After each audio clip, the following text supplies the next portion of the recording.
अरविंद इनामदार आमचे जे कमिशनर होते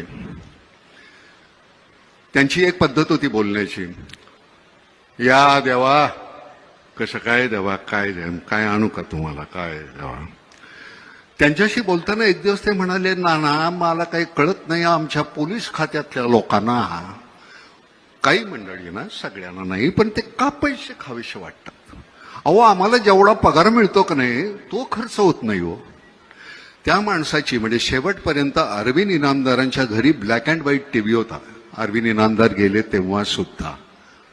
तर ही आपल्याकडे अशी माणसं आहेत. लालबहादूर शास्त्रींच्या घरी ज्यावेळी त्यांचे मित्र पैसे मागायला गेले, मला एक 200 रुपये पाहिजेत, त्यावेळेचे 200 रुपये, लालबहादूर शास्त्री म्हणले माझ्याकडे नाही आहेत एवढे पैसे. त्यांची बायको म्हणाली नाही माझ्याकडे आहेत, तिने 200 रुपये दिले काढून. शास्त्रीने विचारलं तुझ्याकडे एवढे पैसे आले कुठून.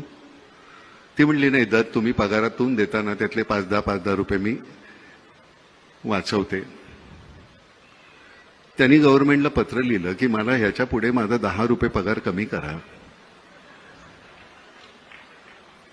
यशवंतराव चव्हाण गेले त्यावेळी त्यांच्या खात्यावर 25,000 रुपये नव्हते. आपल्या मंत्र्यांच्या म्हणजे साधा आपला नगरसेवक आज निवडून आला की पुढच्या वर्षी तो कोट्याधीश असतो, त्याची चौकशी का नाही होत.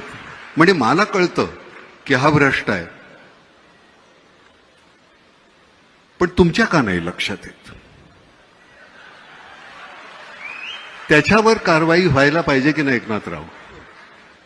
म्हणजे तुम्ही मी 100 रुपये आल्यानंतर 30 रुपये इन्कम टॅक्स भरतोच, 18 रुपये तुम्ही अजून जीएसटी घेता. हे सगळं आम्ही केल्यानंतर सुद्धा आमच्या चौकशा होतात, तुमच्या का नाही होत.